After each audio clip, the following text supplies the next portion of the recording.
হৰিভক্তিৰ আদিপাঠ পঢ়িবলৈ হ'লে আমি নিজকে কৃষ্ণ কথা অৰ্জন কৰিব পৰা অন্যতম স্তৰ শ্ৰৱণ গতিটোক উপলব্ধি কৰি ভগৱন্তৰ বাণী বুলি তাক সাৰোগত কৰি পালন কৰিব লাগিব। অৰ্থাৎ যুক্তি সহকাৰে মহাপুৰুষে কৈ গৈছে যে কৃষ্ণ কথা লাভ কৰিবলৈ হ'লে তুমি এজন ভাল শ্ৰোতা হ'ব লাগিব।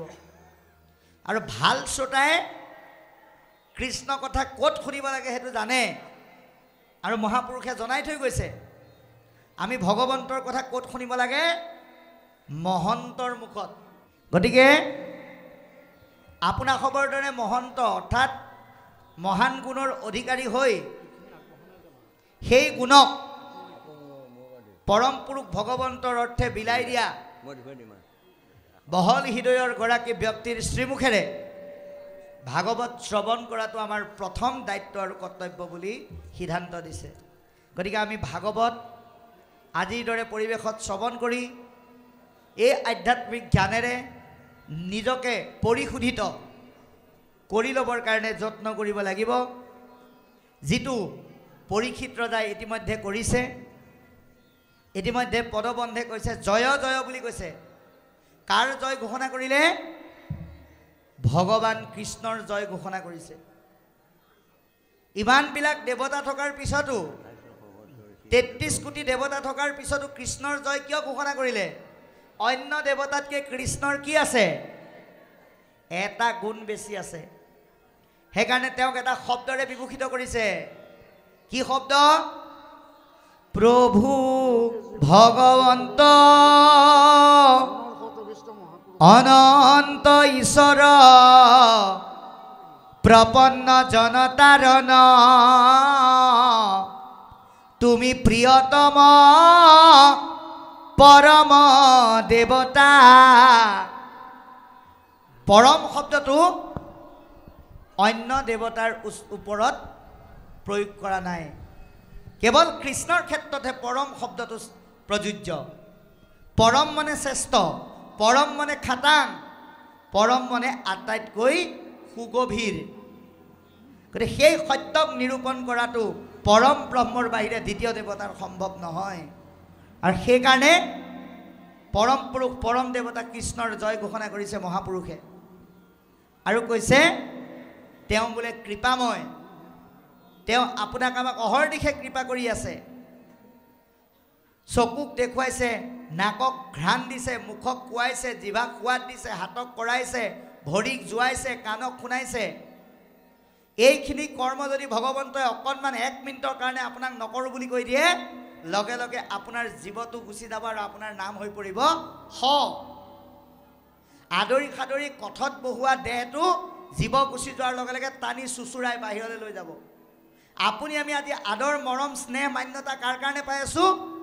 ভগৱন্ত থকাৰ কাৰণে পাইছোঁ।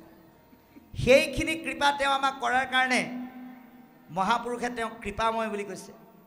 আৰু সেইকাৰণে তিনিওজন দেৱতা ব্ৰহ্মা বিষ্ণু আৰু শিৱই ভগৱন্তৰ আজ্ঞা আখৰে আখৰে পালন কৰে।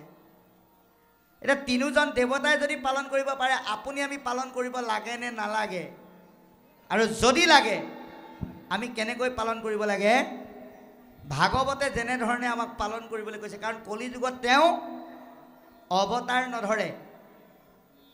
বাংময় মূৰ্তিৰূপে ভাগৱতত থাকি আমাক কেনেকৈ চলিব লাগে, কলৈ যাব লাগে, কাৰ কথা শুনিব লাগে, কাক মান্যতা কৰিব লাগে কৈ আছে।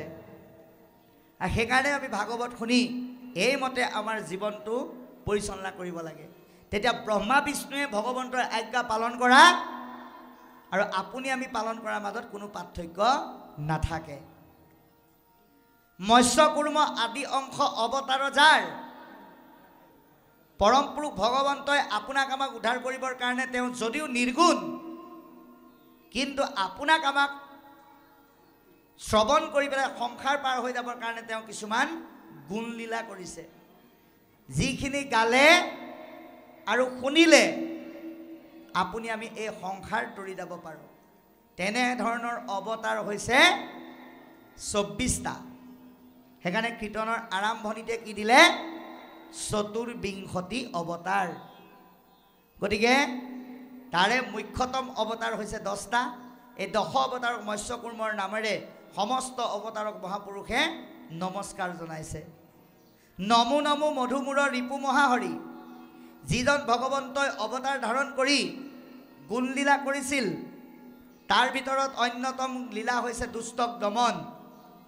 মধুদৈত্যৰ দৰে অসুৰবিলাকক ভগৱন্তই দমন কৰি সুন্দৰ গুণলীলাৰ চানেকি আমাৰ মাজত থৈ গৈছে। গতিকে আপুনি আমি সেইসমূহ আজি শ্ৰৱণ কীৰ্তন কৰি গাই আৰু শুনি আমাৰ দেহ মনত সৃষ্টি হোৱা যিবোৰ আসুৰিক ৰিপু আছে, মধুদৈত্য মূৰ দানৱ সদৃশ কাম ক্ৰোধ লোভ মোহ, এইসমূহক আমি দমন কৰিবলৈ যত্ন কৰিব লাগে। কিয়? সমস্ত জগত উদ্ধাৰক যাৰ নাম, ঈশ্বৰৰ নামে সমস্ত জগতক উদ্ধাৰ কৰে। নামে জগতক উদ্ধাৰ কৰোঁতে কোনো ভিন্নতা নাৰাখে। সেইকাৰণে ভগৱন্তক হাজাৰবাৰ মহাপুৰুষে প্ৰণিপাত জনাইছে। প্ৰভু ভগৱন্ত ভকতৰ নৱনিধি, ভগৱন্ত ভকতৰ কাৰণে ৰত্ন সদৃশ। নিধি মানে ৰত্ন। বাহ্যিক জীৱনত সোণ ৰূপৰ ৰত্ন পালে আমাৰ মনত যেনেকৈ আনন্দ আহে, ৰামকৃষ্ণ নামৰ ৰত্নয়ো ভকতক একেধৰণৰ আনন্দ দিয়ে। সেইকাৰণে নামৰ যোগেদি আমাক সৰ্বকাৰ্য সিদ্ধি কৰিবলৈকে আহ্বান জনাইছে। পৰীক্ষিত মুখ্য কথা দ্বাদশ স্কন্ধৰ মৃত্যুমুখী মুমুক্ষ মহাচন্ন অৱস্থাত পৰি থকা পৰীক্ষিত ৰজাক গতিপ্ৰাপ্তৰ কাৰণে কোৱা 12টা স্কন্ধৰ ভাগৱত কৃষ্ণৰ দাস হিচাপে বৰ্ণনা কৰিছে লিখকে।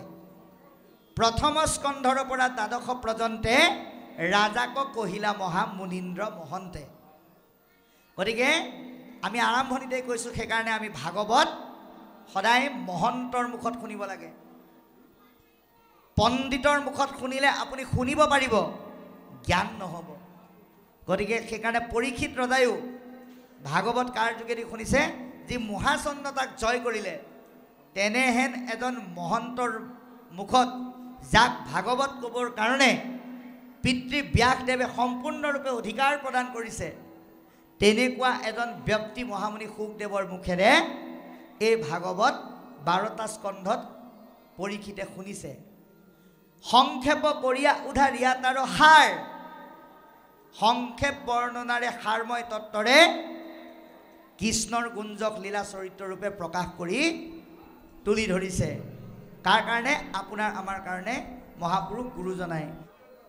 যে 2800 সহস্ৰ ঋষি বেদত প্ৰধান এই মহাভাগৱত যেতিয়া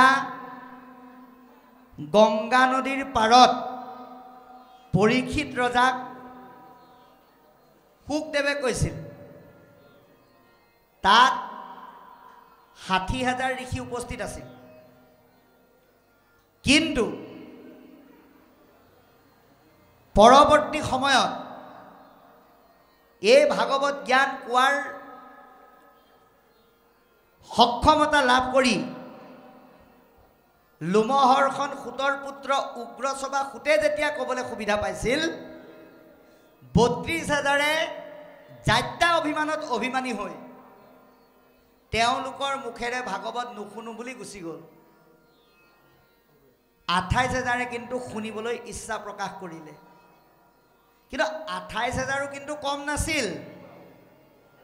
আপোনালোকে নিমন্ত্ৰণ কৰি অনা বিশ্বনাথ চাৰিআলি আমাৰ দৰে অজ্ঞ নহয়। কিন্তু তেওঁলোক কেনেকুৱা? ইয়াত পদে কৈছে 2800 সহস্ৰ ঋষি, তেওঁলোক মহা ঋষি, বেদত প্ৰধান, তেওঁলোক বেদজ্ঞানত শ্ৰেষ্ঠ, সমস্ত বেদ বেদান্তৰ কথা তেওঁলোকে জানে, বেদজ্ঞ টিকালজ্ঞ শাস্ত্ৰজ্ঞ একোজন মহাপণ্ডিত। কিন্তু তাৰ পিছতো তেওঁলোকে ক'লে গৈছে বিষ্ণুৰ গুণ ৰস যশেৰে পৰিপূৰ্ণ এটা পৰিৱেশলৈ তেওঁলোকে গতি কৰিছে। সেই পৰিৱেশটোৰ নাম কি বুলি ক'লে এতিয়া পুণ্যস্থান ভগৱন্তৰ কথা শুনিবলৈ আমাক কি লাগিব পুণ্যস্থান লাগিব এতিয়া আজি যে আপোনালোক ইয়াত বহিছে এয়া কিন্তু পুণ্যস্থান ভগৱন্তই উদ্ধৱক কৈছে নিস্তে কৰি কহো শুনা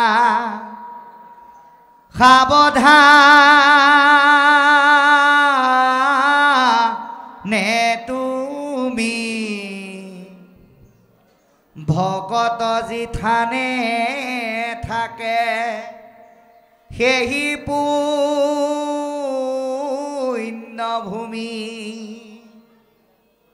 আজি যে আপোনালোক ইয়াত আছে এয়া কিন্তু পুণ্যভূমি এয়া বৈকুণ্ঠ বুলি কৈছে বৈকুণ্ঠ মানে য'ত কুণ্ঠাবোধ নাই ইয়াত আমি বোলে মোক ঘৰৰ পৰা চিকমিকাই থকা বস্তু এটা আনি দি পঠাইছে গতিকে মই অকণমান ওখত বহিম সেই ভাৱ ইয়াত নাই দেহৰ ভাৱনাটো ইয়াত নাথাকে সেইকাৰণে বৈকুণ্ঠ গতিকে তেনে বৈকুণ্ঠ পৰিৱেশ নিৰ্মাণ কৰি পুণ্যৰ গুঞ্জক ৰস সমিধিৰ এটুকুৰ স্থান তালৈকে ২৮,০০০ ঋষি আহি মিলিত হৈছে যিটুকুৰ স্থানৰ নাম কি বুলি কৈছে নৈমিষা বুলি কৈছে নৈমিষা মানে কি য'ত কোনো মিছাৰ স্থান নাই আৰু য'ত নিমিষতে হৰিৰ ৰসযুক্ত আনন্দৰ পৰিৱেশৰ সৃষ্টি হয় এটা আপুনি আমি সেই ভাগৱত শুনা নৈমিষাৰণ্যলৈ যাব নোৱাৰোঁ কিন্তু আমি নৈমিষাৰণ্য আমাৰ নিজৰ মাজত সৃষ্টি কৰিব পাৰোঁ কেনেকৈ আজি যে আপোনালোক ইয়াত বহি আছে এয়া কিন্তু নৈমিষাৰণ্য কাৰণ যোৱা কালি পৰহি আগলৈকে এইখন এখন শিৱসাগৰীয়া গাঁৱৰ নামঘৰ হৈ আছিল কিন্তু ভকতে আহি নাম গাই একাধ্যায় পাঠ কৰি গুৱাপান প্ৰসাদ অৰ্চন কৰি ভাগৱত স্থাপন কৰাৰ লগে লগে এই স্থানখন নিমিষতে পুণ্যস্থানলৈ পৰ্যভূষিত হ'ল সেইকাৰণে এয়াই নৈমিষাৰণ্য ভকতৰূপী অৰণ্যত ইয়াত নাম সিংহ চৰি আছে গতিকে আমি ভকতিৰ যোগেদি তাৰ কাষ চাপিব লাগিব ভয় নাথাকিব গতিকে কোন কাষ চাপিছে এতিয়া ২৮,০০০ ঋষি কাষ চাপি তেওঁলোকে কি কৰিলে মান্য কৰি সুতক পাতিলা সত্ৰ তথা সৌনক প্ৰমুখে শুনে ভাগৱতৰ কথা আমি যেনেকৈ আমাৰ পাঠাচাৰ্যসকলক ভাগৱতৰ আসনত বহুৱাই তেৰাৰ মুখেৰে আমি আজি ভাগৱতৰ কথা শুনাৰ ইচ্ছা প্ৰকাশ কৰিছোঁ তেৰা সমস্তৰ মুখেৰে ঠিক তেনেকৈ এই পাঠাচাৰ্যসকলৰ দৰে সুত প্ৰভুক উপযুক্ত আসনত বহুৱাই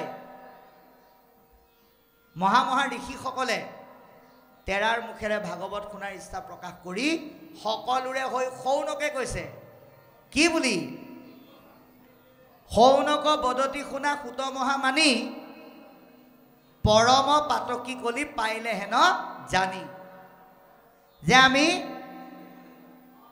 কলি নামৰ পাপযুক্ত যুগ এটা আহিল বুলি গম পালোঁ গম পাই আমি কি কৰিলোঁ কলিৰ পৰা ৰক্ষা পাবৰ কাৰণে আমি অন্য যুগৰ যুগ ধৰ্ম নীতি অৱলম্বন কৰিলোঁ অৰ্থাৎ আমি যজ্ঞ আছিল তেতা যুগত কিন্তু সেই যজ্ঞৰে কলিটো ৰক্ষা পাব পাৰি বুলি আমি ১০০০ বছৰ যজ্ঞ কৰিলোঁ কিন্তু সেই যজ্ঞৰ দ্বাৰা আমি কোনো ফল নাপালোঁ আমাৰ লাভ নহ'ল বৰঞ্চ যজ্ঞৰ ক'লা ধোঁৱাই আমাৰ দেহ মন ধোঁৱা বৰণীয়া কৰি পেলালে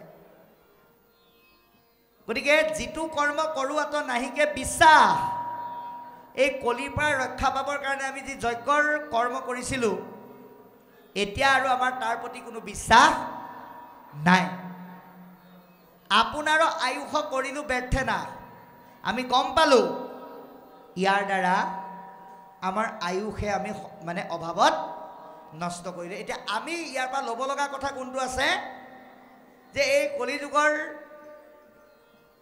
ধূসৰিত বেয়া জটিল সন্ধিক্ষণত আপুনি আমিও এতিয়া পৰি আছোঁ। কালৰূপী কলিৰ ভয়াৱহ আপদৰ পৰা ৰক্ষা পাবৰ কাৰণে ২৮,০০০ ঋষিয়ে যি যজ্ঞযুক্ত কৰ্ম কৰিছিল, সেই কৰ্ম আমি কিন্তু আজি সম্পূৰ্ণৰূপে পৰিহাৰ কৰিব লাগিব। কাৰণ কলি যুগত যজ্ঞ ধ্যান পূজাই কেতিয়াও আমাক গতি দিব নোৱাৰে আৰু নিদিয়ে। এই কথা জানিও যদি আমি সত্যৰ ধ্যান তেতাৰ যজ্ঞ দাপৰ পূজা যদি আমি অৱলম্বন কৰিছোঁ, তেতিয়াহ'লে আমাক মহাপুৰুষে কি বুলি কৈছে? এৰা কলিত হৰিৰ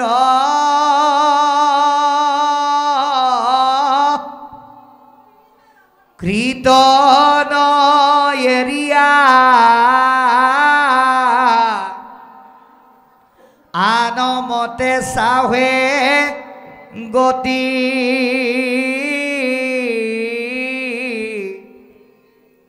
যেন কুলবধূ নিজ স্বামী এৰি ভজে গৈ আয়ুপ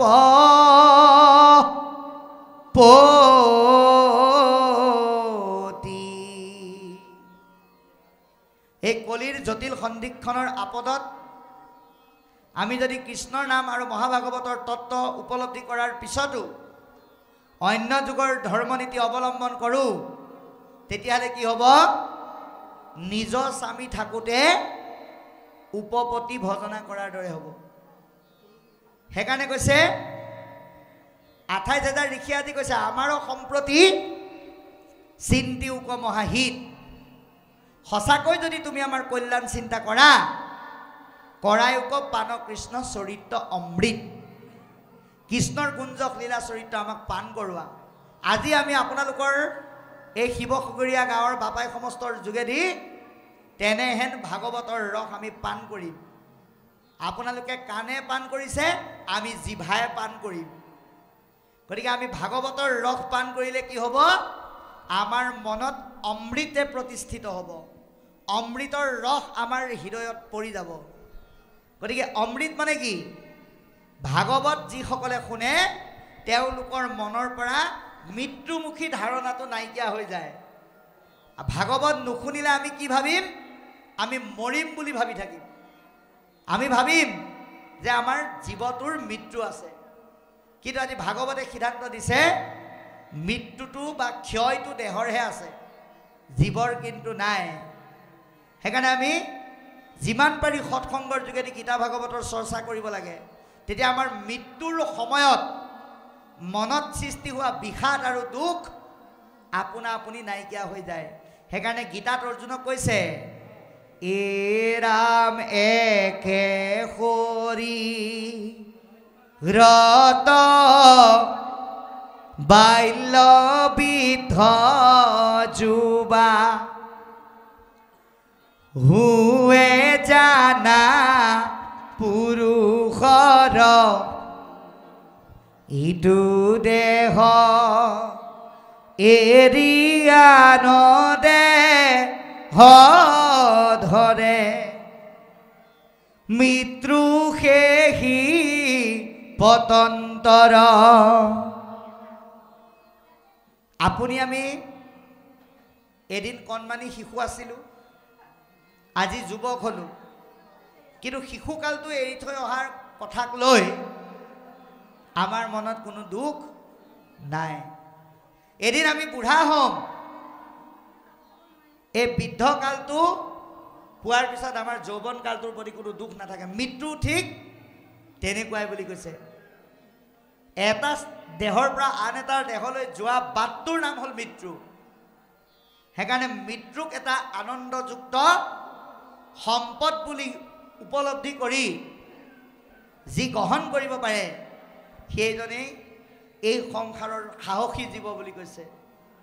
আৰু তাৰ কাৰণে ভাগৱত শ্ৰৱণ কৰি আমি মৃত্যুক অমৃতময় মৃত্যুলৈ পৰিণত কৰিব লাগিব, যিটো ২৮,০০০ ঋষিয়ে কৰিছে। গতিকে কৈছে আমাৰ কল্যাণ চিন্তা কৰি কৃষ্ণৰ গুঞ্জক লীলা চৰিত্ৰ অমৃত আমাক পান কৰোৱা। কাৰণ পৰম ঈশ্বৰ কৃষ্ণ দেৱ নাৰায়ণ, পৰম ঈশ্বৰ পৰম ব্ৰহ্ম নাৰায়ণ। তান মহা ভক্তিটো শ্ৰৱণ কীৰ্তন।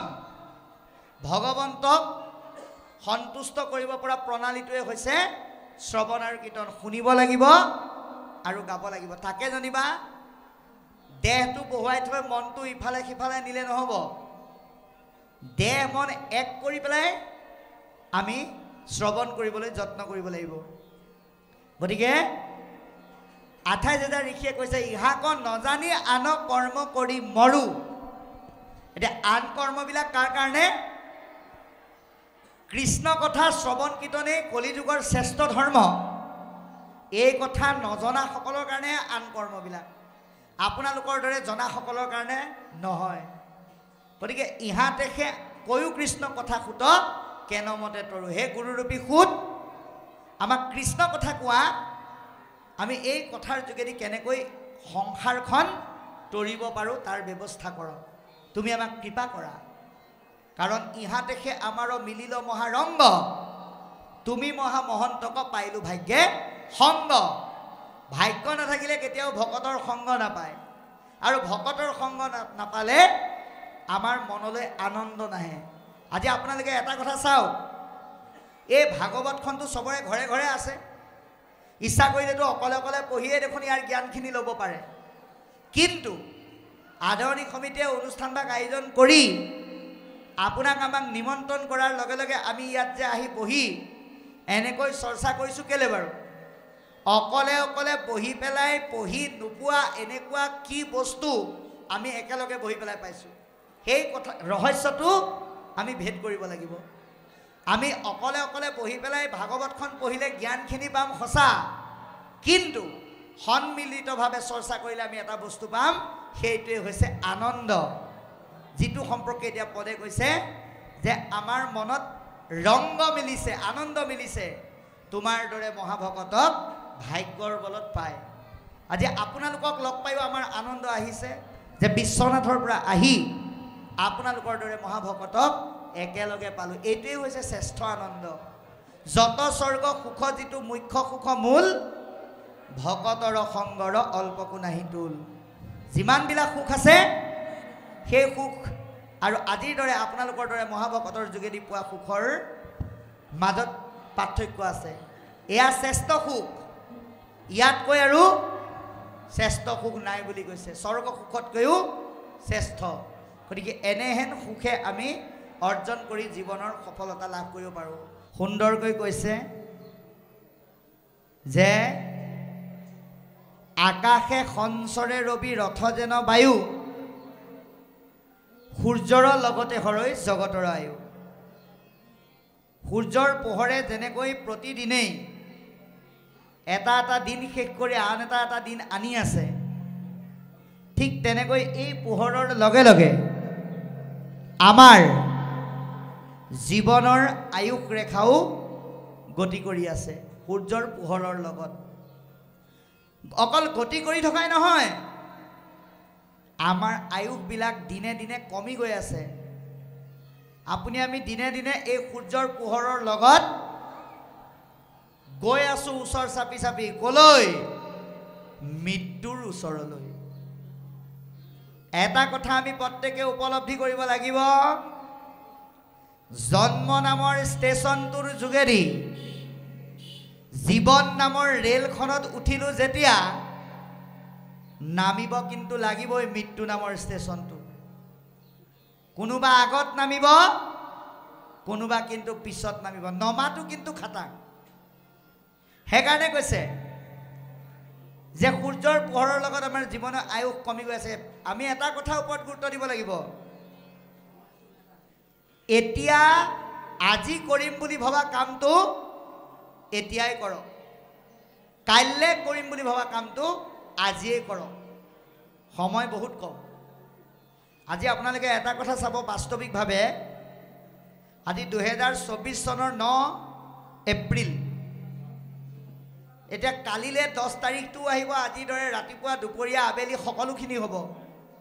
কিন্তু 2024 চনৰ 9 এপ্ৰিল তাৰিখটো আৰু আমাৰ জীৱনলৈ কেতিয়াও নাহে এনেকৈ নিষ্ঠুৰ সময়ৰ আকুল আহ্বানত আপুনি আমি গতি কৰি আছো এই গতি কৰি থকা সময়ক হতভাৱে ধৰি ৰাখিবৰ কাৰণে আমি কি কৰিব লাগিব এটা ক্ষণ হলেও ভাগৱত শুনিব লাগিব এতিয়া আপোনালোকে এটা কথা চাওক আপোনালোকৰ আজি ভাগৱতৰ অনুষ্ঠান আৰম্ভ হৈছে 1:12:58 লগে লগে ভাগৱত অনুষ্ঠান আৰম্ভ হৈছে কোনোবাই যদি ভাবে যে আজি ৰাতি আমি 11টালৈকে ভাগৱত শুনিম কিন্তু দেহটো বহি পেলাই যদি মনটো গৈ পেলাই কৰবাত পাইগে তেতিয়াহ'লে 12টালৈকে নালাগে কাইলৈ 3টালৈকে শুনিলেও কামত নাহে কিন্তু 12:58 এই মহাভাগৱত আৰম্ভ হৈছে আৰু আপোনাক হবে এতিয়া 2:24 হ'ল 2:24 শুনিলে কোনোবাই যদি 2:30লৈকে শুনিও অকণমান সময় কিবা এটা কামত যাব লগা হ'ল বুলি আপোনালোক যাব লগা হয় তাতো অসুবিধা নাই বুলি কৈছে মানে কিমান সময় শুনিছে সেইটো ডাঙৰ কথা নহয় কেনেকৈ শুনিছে সেইটোহে ডাঙৰ কথা এটা ক্ষণে শুনক কিবা এটা কামত অহাকে শুনিবলৈ কৈছে একক ক্ষণ মানে যিটো শুনে কৃষ্ণ কথা তাৰ বিনে আনৰ জীৱন যায় বৃথা যি কলি যুগৰ দুখৰিতময় সন্ধিক্ষণত জন্ম লাভ কৰিও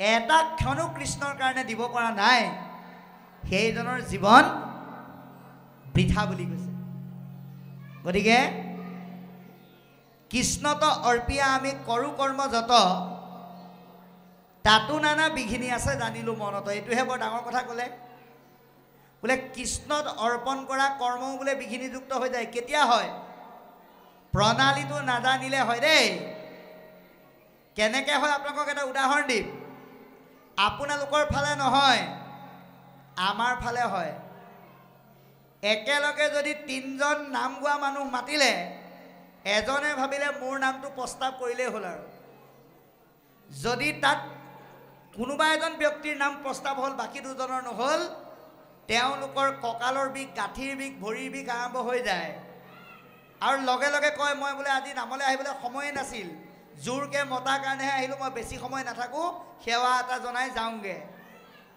গতিকে সেইটোক কোৱা হৈছে কপটীয়া বৈষ্ণৱী জ্ঞান সেই আচৰণ আমি কেতিয়াও কৰিব নালাগে আকৌ ভগৱন্তই দিয়া বুদ্ধি ভগৱন্তই দিয়া কৃপাৰ বলত যেনিবা আপুনি নাম পাঠ কৰিব পাৰে আপোনাক যেনিবা আদৰণি সমিতিয়ে ক'লে বোলে বাপ কাইলৈ আমি ভাগৱতৰ নামষাৰ 9 বজাৰ লগে লগে আৰম্ভ কৰিম আপুনি কিন্তু 8টাত গৈ আমাৰ তাত পাবগৈ লাগিব দেই কাৰণ কল কুঁহিয়াৰ কটাৰ পৰা ধৰি নামষাৰ গোৱালৈকে গোটেইখিনি দায়িত্ব আপোনাৰ তা আপুনি ভকতৰ ওচৰত 8টাতে পামগৈ বুলি ক'লে কিন্তু ভকত গৈ নঙলা খুলি পেলাই ঘৰ পালে কি নাপালে আপুনি যদি মনে মনে ভাবি লয় বোলে মোক 8টাতহে মাতিছে মই 9টাত পামগৈ কাৰণ মই গ'লেহে আৰম্ভ হ'ব এনেকুৱা ভাৱনা যদি লয় তেতিয়াহ'লে সেয়া হৈছে অহংকাৰ ভাৱনা আৰু সেই ভাৱনাৰ যোগেদি ভগৱন্তক অৰ্পণ কৰিলে তেওঁ আপোনাক কেতিয়াও কৃপা নকৰে তিনি আপুনি নাম পাঠ কৰিব জানিলে যদি অন্য দেৱতাৰ কৰ্মত যদি কৃষ্ণৰ নাম গায় তেতিয়াহ'লে তাতো অপৰাধ হ'ব এইকেইটা অপৰাধ নকৰিবলৈ আজি প্ৰথম স্কন্ধ ভাগৱতে আমাক সিদ্ধান্ত দিছে গতিকে এতেকে শুনিব কৃষ্ণ চৰিত্ৰ অমৃত শ্ৰৱণ মাত্ৰকে যেন হওঁ কৃতকৃত সেইকাৰণে আমি কৃষ্ণৰ গুঞ্জক লীলা চৰিত্ৰ ৰস অমৃত বুলি আমি পান কৰিব বিচাৰিছোঁ গতিকে জাগ যুগ যজ্ঞ কৰি দুখ পাইলোঁ মাত্ৰ 28,000 ঋষিয়ে স্বীকাৰ কৰিছে যে জাগ যুগ যজ্ঞ কৰি দুখহে পালোঁ আবে কহি উক মহা ভাগৱত শাস্ত্ৰ সেইকাৰণে আমাক ভাগৱতৰ কথা কৈ তুমি কৃপা কৰা গতিকে আজি ইয়াৰ দ্বাৰা কি প্ৰমাণ কৰিলে কলি যুগত থাকিও আমি যদি জাগ যুগ যজ্ঞ কৰোঁ সুখ বিচাৰোঁতে আমি দুখে পাব লাগিব কৃষ্ণ কথা ইটো অমৃতটো কৰি স্বাদ শুনো সুত সুখ পৰীক্ষিতৰ সংবাদ ভগৱানৰ কথা অমৃততকৈ অধিক সোৱাদ বুলি কৈছে। এতিয়া নিজক প্ৰশ্ন কৰক, এই ভাগৱত শুনি ভকতৰ সংগত থাকি আপুনি অমৃতৰ দৰে সোৱাদ পাইছেনে নাই? যদি পাইছে আমাৰ ক'ব লগা নাই, যদি নাই পোৱা কেলে পোৱা নাই? শাস্ত্ৰই সিদ্ধান্ত দিছে, অনেক জনমে মহা পাপ আছে যাক নলৈবে কৃষ্ণৰ নাম নিন্দিবে সাক্ষাৎ। এই জন্ম আৰু অনেক জন্মৰ যদি মহাপাপ জমা হৈ আছে, এই ভাগৱতৰ অনুষ্ঠানলৈ আহি কৃষ্ণ কথা শুনি অমৃতৰ দৰে সোৱাদ নাপায়। তেওঁলোকে এই কৰ্মৰ প্ৰতি উৎসাহ জনোৱাৰ সলনি সমালোচনাহে কৰিব। কি বুলি? বোলে ৰঙালী বিহুৰ সময়ত ফাংচন এখনে পাতি দিয়াই ভাল, ভাগৱতনো কেলে পাতিব লাগে? কোনে ক'ব? যি এই অমৃতৰ সোৱাদ নাপায়। কাৰণ তেওঁলোকৰ দেহ মন আৰু পৰিৱেশত বিভিন্ন জন্মৰ কৰ্মৰ মহাপাপৰ মলিনতাবিলাকে ভৰি থাকে। কিন্তু আজি আপোনালোকে অমৃতৰ সোৱাদ পাইছে। এৰা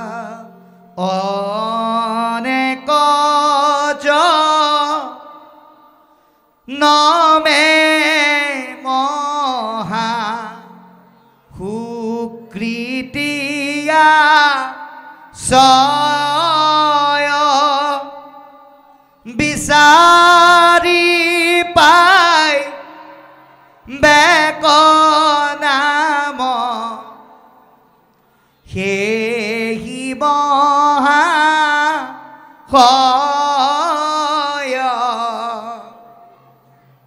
গতিকে আপোনাৰ খবৰ দৰে মহাভকতে এই ভাগৱতৰ ৰস পান কৰি অমৃতৰ সোৱাদ পাব।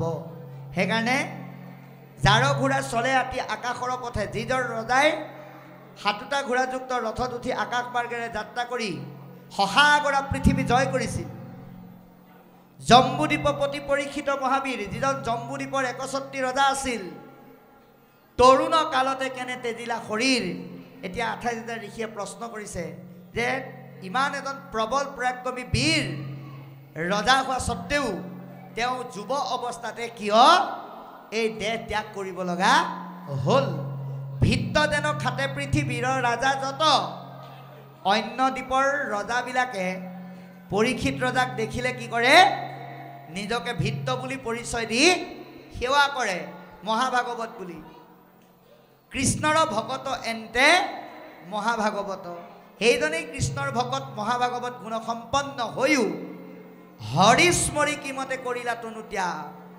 ভগৱন্তক স্মৰণ কৰি কিয় এই দেহ ত্যাগ কৰিব লগা হ'ল? কহিও তাহান জন্ম সুত মহাভাগ। গতিকে তেওঁৰ জন্ম আৰু কৰ্ম সম্পৰ্কে হে মহাভাগৱত সুত তুমি আমাক কোৱা। কেলে কোৱা? বিষ্ণু বৈষ্ণৱৰ কিঞ্চিত একো নাহি ভে। বাবাই সমস্ত, আপুনি ভগৱানক যদি কেৱল পূজা সেৱা কৰি থাকে, ভকতক যদি আপুনি ভাল নাপায়, তেতিয়াহ'লে কিন্তু ভগৱানক পূজা কৰিলে একো লাভ নহ'ব। ভগৱন্তই কৈছে প্ৰথম ভকতক ভাল পাবলৈ শিকা। তুমি যদি ভকতক ভাল নাপায় ভগৱন্তক 3 বাৰৰ সলনি 13 বাৰো সেৱা কৰা, কামত নাহিব। ভকতক দেখিলে যদি তুমি কেৰাহীকে চোৱা, মাতিবলৈ মন নকৰা, গুৰুত্ব নিদিয়া, তেতিয়া কৃষ্ণ কৃষ্ণ বুলি কোৱাটো কোনো লাভ নাথাকিব বুলি কৈছে। কাৰণ ভকত আৰু ভগৱন্তৰ মাজত কোনো পাৰ্থক্য নাই। ভগৱন্তই কৈছে কলি যুগত মই ভকতৰ হৃদয়তে থাকোঁ, সেইকাৰণে ভগৱন্তক ভাল পোৱাৰ মান্যতাটো সম্পূৰ্ণৰূপে আমি ভকতক কৰিব লাগিব, ভিন্নতা নাই বুলি কৈছে। দুইৰো কথা কৰে পাতকৰ স্কন্ধছে। আপুনি যদি ভগৱানৰ কথা নাজানে, আপোনালোকৰ গাঁৱলৈ আপোনালোকৰ ঘৰলৈ আহি থকা ভকত এজনৰ কথাও যদি আলোচনা কৰে, তাৰ যোগেদিও মহাপাপ বিনাশ হৈ যাব পাৰে। সেইকাৰণে এওঁলোকে এতিয়া ইচ্ছা প্ৰকাশ কৰিছে, এতেকে শুনিব আমি ভকত চৰিত্ৰ, এহিহে তাৰিবে পাৰে দুৰ্ঘোৰ কলিত। গতিকে ভকত ভগৱন্তৰ যাৰ যি বিষয়ে আমি শ্ৰৱণ কীৰ্তন নকৰোঁ কিয়, আমি কলিযুগৰ ভয়াৱহতাৰ পৰা ৰক্ষা পাব পাৰিম। দেৱৰ দুৰ্লভ শোক মুনি মহাভাগ। 28,000 ঋষিয়ে সুতক প্ৰশ্ন কৰিছে যে দেৱতাৰ দুৰ্লভ, দুৰ্লভ মানে দুষ্প্ৰাপ্য, সহজে নাপায়।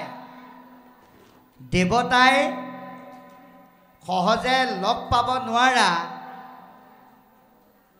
শুকদেৱক পৰীক্ষিত ৰজাই কেনেকৈ লগ পালে। ইয়াৰ পৰমাৰ্থিক তত্ত্বটো হ'ল বাবাই সমস্ত দেৱতাই কেতিয়াও ভকতৰ সংগ লাভ কৰিব নোৱাৰে। সেইকাৰণে ব্ৰহ্মাদী দেৱতাসকলেও কলি যুগত ভাৰতবৰ্ষত মানুহৰ জন্ম পাব বিচাৰে, কাৰণ দেৱতাতকৈ মানুহৰ জন্ম উত্তম বুলি কৈছে। দেৱতাসকলে ভগৱন্তৰ ওচৰত আবেদন কৰিলে, হে প্ৰভু, দেৱে বোলে ভাৰত ঋষে জন্ম হইব, জন্ম হইয়া ঈশ্বৰৰ শৰণ সেবিব, তোমাৰ শৰণ বিনে নুপুজয় জ্ঞান, এতেকে মনুষ্য জন্ম দেৱতু প্ৰধান।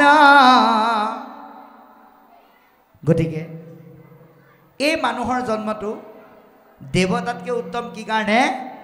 সাধুৰ সংগ মনুষ্য জন্মত কলি যুগত লাভ কৰিব পাৰি। সেইকাৰণেহে দুৰ্লভ দেৱতাই লাভ কৰিব নোৱাৰা পৰীক্ষিতে দেৱতাই লাভ কৰিব নোৱাৰা শুকদেৱক পালে, কেৱল মনুষ্যৰ জন্ম আৰু মহাভাগৱতৰ গুণ থকাৰ কাৰণে। এই পৰম তত্ত্বটো আমি উপলব্ধি কৰিব লাগিব। 2 নম্বৰ কৈছে যে বৈকুণ্ঠৰ শাস্ত্ৰইটো বেদান্তৰো তত্ত্ব। এই ভাগৱত কি অকল বৈকুণ্ঠৰ শাস্ত্ৰই নহয়, বেদান্তৰ সাৰ। ভাগৱত বেদ বেদান্তৰ সাৰ। 7 দিনত কেনেকৈ কৈ শেষ কৰিলে। 7টা দিন মানে কি বাৰু? সপ্তাহৰ প্ৰথম দিনটোৰ পৰা শেষৰ দিনটোলৈ আপুনি আমি যিকেইটা দিন পাৰ কৰি আহিছোঁ, এই 7টা দিনৰ কথা কৈছে। কেৱল পৰীক্ষিতে শুনা নিৰ্দিষ্ট 7টা দিনক আমি ভাবি থাকিলে ভুল হ'ব। ইয়াৰ পৰম তত্ত্বটো উপলব্ধি কৰিব লাগিব, যাতে আমি যি 100 বছৰ লৈ আহিলেও আমি যি 7টা দিন পাই আছোঁ এতিয়া, এই 7টা দিন আৰু 12টা স্কন্ধ মানে হৈছে 12টা মাহ। এবছৰত 12টা মাহ, সেইকাৰণে 12টা স্কন্ধ। 7টা দিনত 12টা স্কন্ধৰ যোগেদি নিগৰিত কৃষ্ণ কথা এটা দিনো যাতে আমি নুশুনাকৈ পাৰ নহয়, তাৰ কাৰণে আমি যত্ন কৰিব লাগিব। পৰীক্ষিত ৰজাকে তক্ষকে দংশন কৰা নাই, আপোনাক আমাক খুটিবৰ কাৰণে এডাল সৰ্প ৰৈ আছে, কাল সৰ্প। আমাৰ একাদশ স্কন্ধ ভাগৱতে সিদ্ধান্ত দিছে সেইকাৰণে,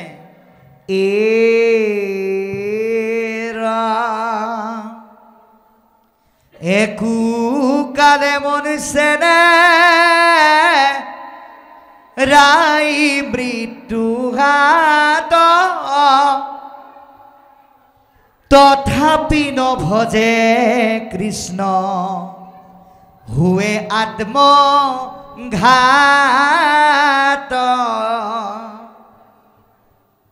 সৎসংগৰ যোগেদি ভগৱন্তক যি ভজনা নকৰে আৰু ভজনা কৰিবৰ কাৰণে যিখিনি কথা ঈশ্বৰৰ আশ্ৰয় গ্ৰহণ কৰি শুনিব লাগে, সেইখিনি যিজনে নুশুনে, সেইজন ব্যক্তি আৰু আপোনঘাতী মানুহৰ মাজত পাৰ্থক্য নাই। সেইকাৰণে আমি সদা সৰ্বদা শুনিব লাগে। সেইকাৰণে কৈছে যে কিহেতু ৰাজাকো আখি দংশিলে তক্ষকে, কি কাৰণত পৰীক্ষিত ৰজাক দংশন কৰিব লগা হ'ল, সেই কাৰণৰ ৰহস্যটো ভেদ কৰি আপোনাক আমাকো যাতে মৃত্যুৰূপী কালচক সৰ্পই দংশন কৰি যমৰ যাতনাযুক্ত মৃত্যুলৈ যাতে আমি যাব লগা নহয়, তাৰ কাৰণে এই কথাখিনি শুনিব লাগিব। গতিকে কৈছে যে বৈষ্ণৱৰ বিতান্ত শুনিবাকৈ ইচ্ছা আছে। আমাৰ বৈষ্ণৱৰ কথাহে শুনিবলৈ মন আছে, তাৰ বাহিৰে যদি কিবা কথা আছে সেয়া আমি পাছে পৰিও শুনিম। এই কথা আমাক জনাইছে। গতিকে হেন শুনি সুতে বিনা অন্ত অৱনত। এই কথা শুনি মহামুনি শুকদেৱে কান্দিছে। আমি অকুলীন হেনো আছিলোঁ মনত, নিজকে আমি নিজ জাতিৰ বুলি ভাবি আছিলোঁ। তোমালোকে এনেকৈ নোকোৱাৰ আগতে তোমাষাৰ প্ৰশ্নে ভৰিলোঁ আজি সি প্ৰবৃত্ত। তোমালোকে যি প্ৰশ্নৰ অৱতাৰণা কৰিলা তাতে নিজকে প্ৰবৃত্ত যেন উপলব্ধি কৰিছোঁ। গতিকে শুনা যেন জানো কহোঁ কৃষ্ণৰ চৰিত্ৰ, যিমানলৈকে ঢুকি পাওঁ কৃষ্ণৰ গুঞ্জক লীলা চৰিত্ৰ কম, তোমালোকে শুনিবা। গতিকে ভাগৱতৰ কথা সবিশেষকৈ শেষ কৰিব পৰা ব্যক্তি এতিয়ালৈকে সৃষ্টি হোৱা নাই, এয়া সুতেই প্ৰমাণ কৰি দিলে। গতিকে সাৱশেষে কথা কোনে কহিবে স্বৰূপে, ভগৱানৰ কথা গোটেইখিনি কৈ কোনে শেষ কৰিব পাৰিব? সাগৰৰ মাজত পানী সিঁচি শেষ কৰাৰ দৰে কথা বুলি কৈছে। গতিকে যেন পক্ষী উৰয় পাখাৰ অনুৰূপে, পক্ষীয়ে যেনেকৈ পাখি অনুৰূপে উৰে, আমিও ঠিক তেনেকৈ বুদ্ধি অনুসাৰে আপোনালোকৰ আগত কৃষ্ণ কথা কম। কাৰণ সেই মতে যত মানে লৱে মোৰ মতি, মোৰ মনে যিমানলৈকে ঢুকি পায় সিমানলৈকে আপোনালোকৰ আগত কৃষ্ণ কথা কম। আৰু সেই কথা শুনি আপোনালোকে নিজৰ গতি সাধনৰ ব্যৱস্থা কৰক। গ্ৰাম্য কথা পথনে মলিন হোৱে বাণী। গতিকে আপোনালোককো আমি এই সুযোগতে অনুৰোধ জনাইছোঁ, শিৱসাগৰীয়া গাঁৱৰ সমূহ বাপাই সমস্তক, যে একো কাম বন নাই, ফেনখন লগাই পেলাই অকণমান বিচনাত জিৰণি লওক, নাইবা ভাল কিতাপ এখন পঢ়ক, কিন্তু তথাপিতো 2-4জন ব্যক্তি গোট খাই কেতিয়াও পৰ চৰ্চা কৰি নাথাকিব, গ্ৰাম্য কথা পাতি নাথাকিব। পৰ চৰ্চা গ্ৰাম্য কথাই কি কৰে? আমাৰ দেহ মন পৰিৱেশবিলাক বেয়া কৰি দিয়ে। বিশেষকৈ আপুনি পতা দুটা লোকৰ চৰ্চাৰ কথাই আপোনালোকৰ ঘৰত থকা সৰু ল'ৰাটোৰ গাত প্ৰভাৱ পৰে। আপুনি যিমানেই পৰ চৰ্চা কৰিব, সৰু ল'ৰা ছোৱালীয়ে সেই কথাটোৰ মাত্ৰাটো বুজি নাপায়। দুটা ল'ৰা যেতিয়া গোট খাব, গোট খাই পেলাই সিহঁতে সেইবিলাককে পাতি পেলাই তেওঁলোকে বেয়াৰ ফাললৈ গতি কৰিব। সেইকাৰণে পৰ চৰ্চা আমি পৰাপক্ষত কৰিব নালাগে। আৰু যদি কোনোবাই কৰিছেও তেওঁলোকৰ পৰা আঁতৰ হ'ব লাগে। কেনেকৈ আঁতৰ হ'ব পাৰি তাৰ এটা উপায় আমি একেলগে আজি চিন্তা কৰোঁ। চাওঁ আহকচোন। যেনিবা এনেকুৱা কিছুমান মানুহ আছে আপোনালোকৰ গাঁৱত, যি আপুনি চকীখন দিয়াৰ লগে লগে লোকৰ কথা পাতি ভাল পায়। আপোনাৰ ঘৰলৈ গ'ল নহয় আছেনে বুলি আপুনি বহিবলৈ দিলে, লগে লগে তেওঁ চিধাই আৰম্ভ কৰি দিলে, বোলে কালি আমুকৰ ঘৰৰ বিয়ালৈ মাতিছিলে নাই? এতিয়া আপুনি যদি কয় মাতিছিলে বুলি, বোলে নগ'লা নেকি? বোলে নগ'লোঁ, লগে লগে তেওঁ আৰম্ভ কৰিব, নগ'লা ভালেই কৰিলা, যিখনে খোৱালে ৰুটি নিসিজিলেই, আলু আধা সিজা, দালি ধোপা ধোপা গুণ, আৰু গহনা গাঁঠৰিবিলাক যিবিলাক দিছে সেইবিলাক যেন তেন মানুহেও নিপিন্ধে, এনেকুৱা ধৰণৰ কথা পাতিব। তেনেকুৱা ব্যক্তিৰ পৰা আপুনি কেনেকৈ হাত সাৰিব জানে? তেওঁ কথাখিনি কওঁতে তেওঁৰ মুখতে ধৰি পেলাই আপুনি কওক যে আমাৰ কালি শিৱসাগৰীয়া গাঁৱত ভাগৱত পাতিছিলে, বৰ ধুনীয়াকৈ ভাগৱতৰ অনুষ্ঠান আয়োজন হৈছে, বহুত মানুহ গোট খালে। লগে লগে তেওঁ তাৰ পৰা আঁতৰি গুচি আহিব। কি বুলি? বোলে মই তোমাৰ ঘৰলৈ আহিম বুলি অহা নাছিলোঁ নহয়, আমুকৰ ঘৰলৈহে আহিছিলোঁ, মানুহ নাই কাৰণে সোমালোঁ দেই, বেছি দেৰি নকৰোঁ, যাওঁ বুলি। অৰ্থাৎ যি বেয়া কথা শুনি ভাল পায় তেওঁ ভাল কথা কেতিয়াও শুনিব নোৱাৰে। গতিকে আমি গ্ৰাম্য কথা চৰ্চা কৰা ব্যক্তিৰ পৰা এনেধৰণে হাত সাৰিব পাৰোঁ। কিন্তু কৃষ্ণ কথাত কি আছে? কৃষ্ণ চৰিত্ৰত মোৰ মহালাভ আছে। আমি যিমানেই কৃষ্ণ কথা পাতিম তাত লাভতকৈও লাভ, মহালাভ আছে। কি লাভ? কৃষ্ণৰ কীৰ্তনে জাতি অজাতি নবাছে। আজি আপোনালোকে ইয়াত এটা কথা চাব, SP, DSP, DC আহিলেও শাস্ত্ৰৰ নীতিমতে যদি চাই কথতেই বহিব লাগিব। হাতত ভিক্ষাৰ জুলুঙা লোৱাজন আহিলেও কিন্তু কথতেই বহিব লাগিব। গতিকে ইয়াত সংকীৰ্ণ মনোভাৱ নাই য'ত কৃষ্ণ কথা চৰ্চা হয়। গতিকে ক'লা বগা চুতবৰ আপোন পৰ, এই ভিন্নতা কৃষ্ণ কথাত নাই বুলি কৈছে। সেইকাৰণে প্ৰশ্ন অৱতাৰণা কৰিছে, বৈকুণ্ঠৰ শাস্ত্ৰ এইটো মহাভাগৱত, বৈকুণ্ঠৰ শাস্ত্ৰ এই মহাভাগৱত, কেনমতে পৃথিৱীত ভৈলন্ত বেকত কেনেকৈ পৃথিৱীত ব্যক্ত হ'ল কিমতে কৰিলা শাস্ত্ৰ ব্যাস সৰ্বজান সৰ্বজ্ঞাত ব্যাসদেৱে কেনেকৈ এই ভাগৱত শাস্ত্ৰ বিশ্লেষণ কৰিলে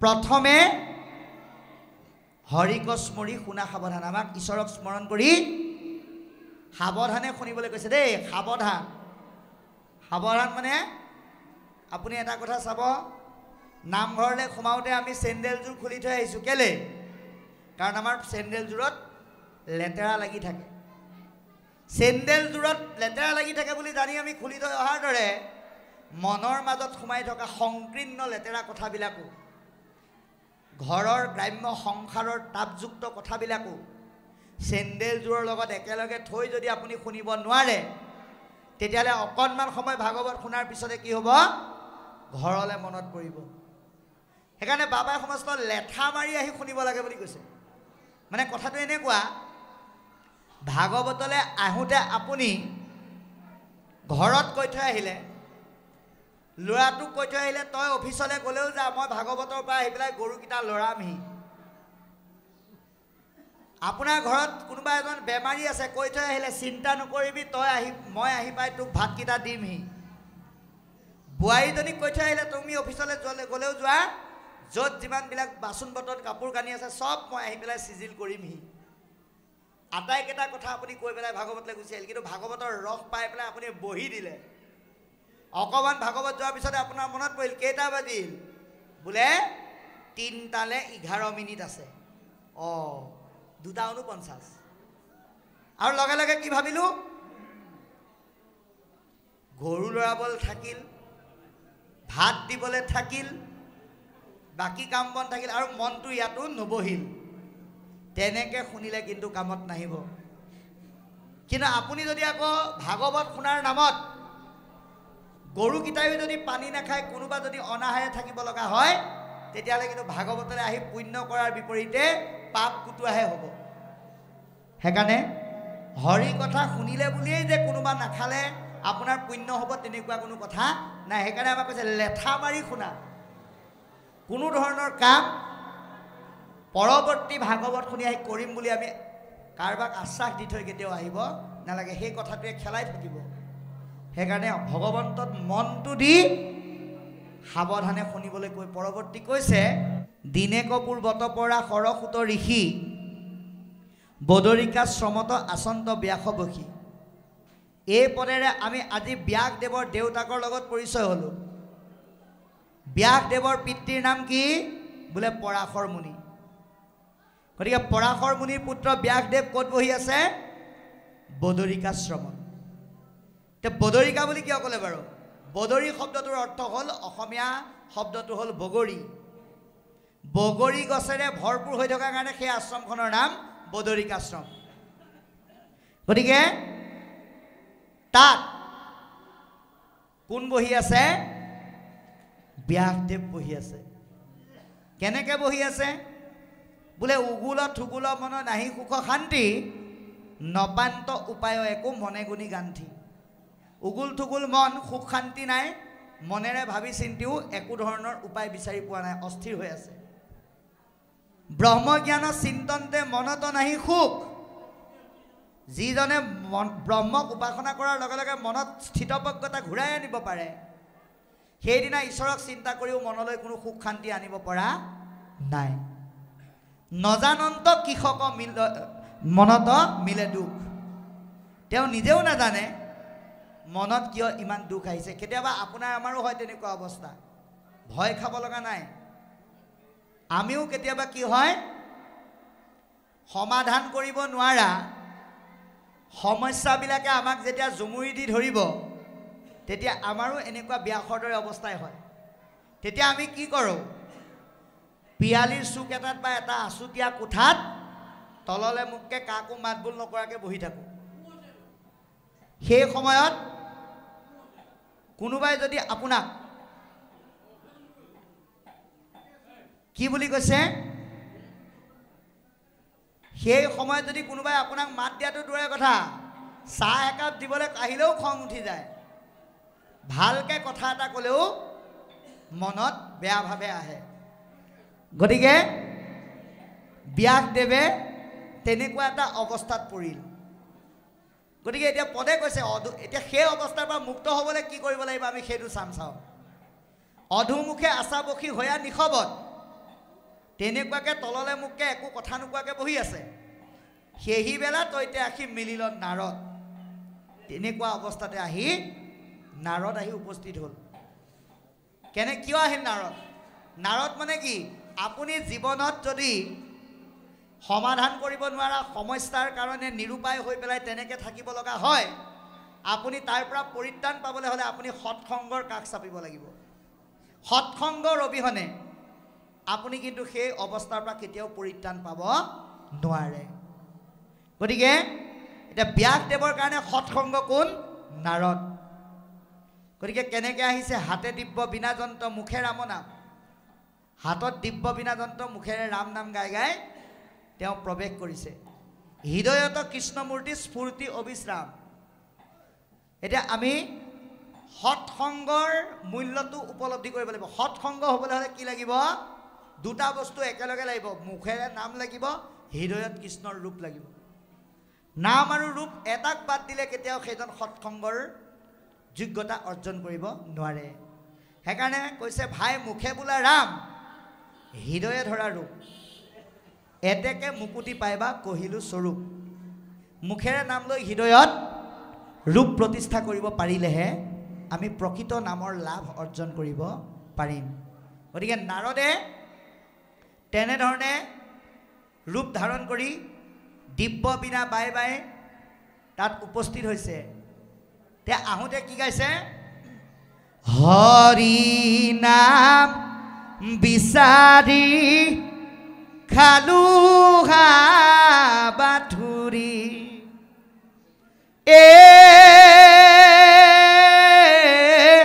ৰাম হৰি নাম হৃদয়ত আছে,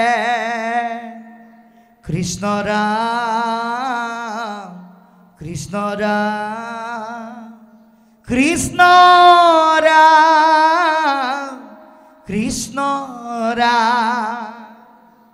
এনেধৰণে নাৰদ আহি উপস্থিত হৈছে। গতিকে তুলন্ত যন্ত্ৰত মহা হৰিৰ চৰিত, সুৰৰ ঝংকাৰৰ ৰাগিনী সেই দিব্য বীণা যন্ত্ৰত তুলি তুলি তাত তেওঁ প্ৰৱেশ কৰাৰ লগে লগে নাৰদকো দেখি ব্যাস ঋষি সচকিত। কাৰণ তেওঁ ভবাই নাছিল যে তেনেকুৱা অস্থিৰ অৱস্থাৰ পৰা উদ্ধাৰ কৰিবলৈ যে নাৰদ আহিব, এই কথাটো তেওঁ ভুলতো ভবা নাছিলে। হঠাৎ যেতিয়া দেখা পালে তেওঁ উচপ খাই গ'ল, সচকিত হৈ গ'ল। গতিকে কি কৰিলে? আঠে বেঠে উঠিয়া ধৰিয়া কৃতাঞ্জলি, পৰম গৌৰৱে ঋষি কৰিলা সেৱলি। এইটো হ'ল এটা বৰ ডাঙৰ তত্ত্ব বাপাই সমস্ত। ব্যাসদেৱ কিন্তু 24 অৱতাৰৰ অৱতাৰী পুৰুষ হৈও তেওঁ কিন্তু নাৰদ আহিছে বুলিয়ে মই অৱতাৰী পুৰুষ হৈ নাৰদক কেলে সেৱা কৰিম সেই ভাৱটো লোৱা নাই। কিন্তু নিজে পাদ্য অৰ্ঘ অশ্ৰমণি কৰি সেৱা ধৰিছে। গতিকে বাবাই সমস্ত আমি আনৰ সেৱা গ্ৰহণ কৰিবলৈ যাওঁতে নিজৰ ঘৰলৈ যোৱা সাধুজনক আপুনি যদি সেৱা কৰি পেলাই পদধূলি ল'ব নোৱাৰে, আপুনি যিমান নাম গালেও পাঠ কৰিলেও ব্যাখ্যা কৰিলেও আপোনাৰ মূল্য কিন্তু সমাজৰ দৃষ্টিত নিম্ন হৈ যাব। গতিকে ব্যাসদেৱ অৱতাৰী পুৰুষ হৈও কিন্তু মান্যতাটো নাৰদক দিছে। গতিকে আপুনি আমি জীৱনত কৃতকাৰ্য হ'বলৈ হ'লে সেৱাৰ মনোভাৱ কিন্তু লাগিবই। গতিকে দিলন্ত আসন আনি বহিবাৰ তৰে, খুব সুন্দৰকৈ আসন আনি বহিবলৈ দিছে। পাদ্য অৰ্ঘে গন্ধে ধূপে পুজিল আশাদৰে, পাদ্য অৰ্ঘ অশ্ৰমণি কৰি ধূপ দীপ দি সুন্দৰকৈ আদৰি আনি বহুৱালে। প্ৰণিপাতে পুছিলা কুশল আগমন। বহুদিনৰ মূৰত এজন ব্যক্তিক লগ পালে আমি যেনেকৈ আগমনৰ কাৰণ সোধোঁ, ঠিক তেনেকৈ নাৰদেও ব্যাসক আৰু ব্যাসেও নাৰদক উভয়ে উভয়ক আগমনৰ কাৰণ সুধিছে। কিন্তু বাবাই সমস্ত এটা কথা জানিব, টেঙৰ মানুহজনে মানুহৰ মুখখন দেখিলে গম পাই যায় মনত কি চলি আছে। সেইকাৰণে আপোনালোকেও কথা বতৰা পাতিলে কেতিয়াবা কয়নে নকয়, বোলে সি আমাৰ ঘৰলৈ আহোঁতেই জানিছোঁ যে সি এইটো ভাৱ লৈ আহিছে, তাৰ মুখখন দেখিয়ে গম পালোঁ। ঠিক তেনেকৈ ব্যাসৰ মনত কি চলি আছে নাৰদে আহিয়ে গম পাই গ'ল। গতিকে হাঁহিয়া বুলন্ত ঋষি কহিও বিতান্ত, হে ঋষিবৰ তুমি মোক বিৱৰি পেলাই কোৱাচোন, কিবা হেতু নহিকে তোমাৰ চিত শান্ত, কেলে তোমাৰ মনত শান্তিৰ অভাৱ ঘটিছে? হে ব্যাস, তুমি এটা কথা মনত ৰাখিবা, মহন্তৰ মোহ এইটো কিনো বিপৰীত। এইটো বৰ ডাঙৰ কথা যে মহা উচ্চ পিছকীয় স্থিৰ নুহিচিত, তুমি কেলে উচ পিছাই আছা? আৰু মহন্ত, মহন্ত মানে কি? যি কাম ক্ৰোধ লোভ মোহক জয় কৰিব পাৰে। কাম ক্ৰোধ লোভ মোহক জয় কৰি মহান ভাৱনাক যিজনে আহৰণ কৰি জীৱনত প্ৰয়োগ কৰিব পাৰে সেইজনেই মহন্ত। সেইকাৰণে মহন্ত কেইটামান বস্তুৱে চুব নোৱাৰে। এয়া আমি কোৱা নাই, স্বয়ং ভগৱন্তই উদ্ধৱক কৈছে, এৰা কাম ক্ৰোধ লোভ মোহ বিষয় আক্ৰোশে মোৰ ভকত কনুচু একো দুখে। কাম ক্ৰোধ লোভ মোহ আদি ভাৱনাই সন্ত সাধু মহন্ত ভকতক কেতিয়াও স্পৰ্শ কৰিব নোৱাৰে। তেনেস্থলত তুমি মহান ভাৱনাযুক্ত মহন্ত গুণৰ অধিকাৰী হোৱাৰ পিছতো তোমাৰ মনত কিয় অস্থিৰতা আহিল? কাৰণ তুমিতো এলাপেচা মহন্ত নহয়। চাৰিও বেদৰ কৰিলাহা শাখা ভেদ, তুমি চাৰি বেদৰ শাখা ভাগ কৰিলা।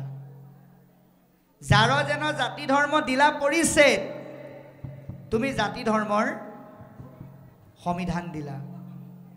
কৰিলাহা ভাৰত পুৰাণ অষ্টাদশ, তুমি ভাৰত পুৰাণ 18খন পুৰাণ ভাৰত আদি শাস্ত্ৰ বিশ্লেষণ কৰিলা। জগতত ব্যাপিল তোমাৰ ইটো যশ, গোটেই জগতত তোমাৰ যশমান বিয়পি গ'ল। তেনেকুৱা এজন মহন্ত।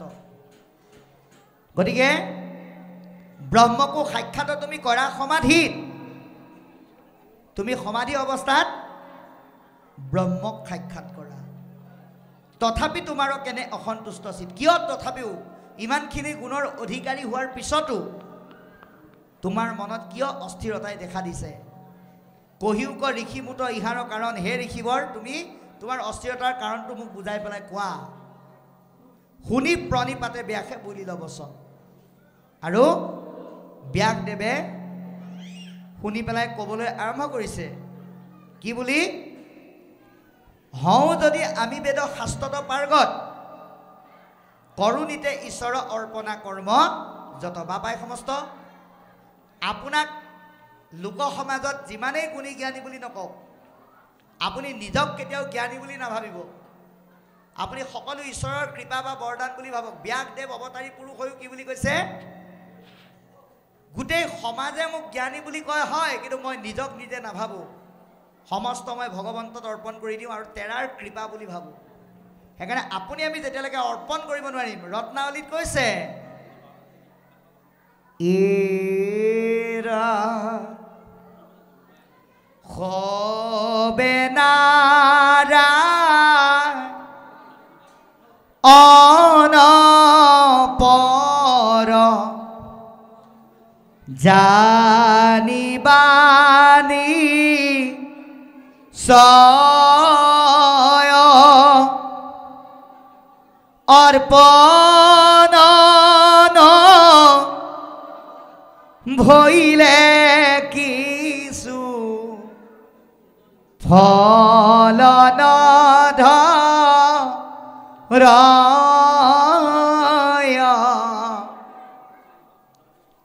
যেতিয়ালৈকে আপুনি ভগৱন্তত অৰ্পণ নকৰিব, তেতিয়ালৈকে ঈশ্বৰত অৰ্পিত দ্ৰব্য ঈশ্বৰে গ্ৰহণ নকৰে। সেইকাৰণে ব্যাসদেৱে নিজক ঈশ্বৰত অৰ্পণ কৰি কৈছে, মহাজ্ঞানপূৰ্ণ আমি জগতে প্ৰখ্যাত। আমি জগতৰ দৃষ্টিত জ্ঞানী হয়, কিন্তু মই নিজক নিজে জ্ঞানী বুলি নাভাবোঁ। হুন্ত সমাধিতে ব্ৰহ্ম আপুনি সাক্ষাৎ। ব্ৰহ্মক মই সমাধি অৱস্থাত সাক্ষাৎ কৰিব পাৰোঁ, তথাপি নুগুচে মোৰ মনে অসন্তোষ। তথাপিতো মোৰ মনৰ পৰা অসন্তুষ্টতাৰ ভাৱ আঁতৰা নাই। নপাওঁ বিম ঋষি কিবা কৰি আছোঁ দুখ। মই ভাবি গুণিও হে ঋষিবৰ মইনো কি দুখ কৰিলোঁ মই নিজেও ক'ব পৰা নাই। আপুনি অগাধ বুদ্ধি অংশে অৱতাৰ, ব্যাসদেৱ নিজেও অৱতাৰী পুৰুষ, কিন্তু মান্যতাটো কাক দিছে? নাৰদক। আপুনি আমি ভগৱন্তই কৃপা কৰি দিয়া জ্ঞান বুদ্ধিৰ মৰ্যাদাটো যেতিয়ালৈকে ঈশ্বৰত অৰ্পণ কৰিব নোৱাৰিম, আনক জ্ঞানৰ দৃষ্টিৰে মান্যতা দিব যেতিয়ালৈকে নোৱাৰিম, তেতিয়ালৈকে আপোনাক সমাজে জ্ঞানী বুলি প্ৰশংসা নকৰিব। গতিকে ব্যাসদেৱে কি বুলি কৈছে? যে আপুনি অগাধ বুদ্ধিৰ গৰাকী অৱতাৰী পুৰুষ, গতিকে পুচুহো তোমাতকৈও কাৰণ ইহাৰ। গতিকে মোৰ মনত কি হৈ আছে আপুনিয়ে মোক বুজাই কওক। কিমতে ভকতি কৰিব তোমাত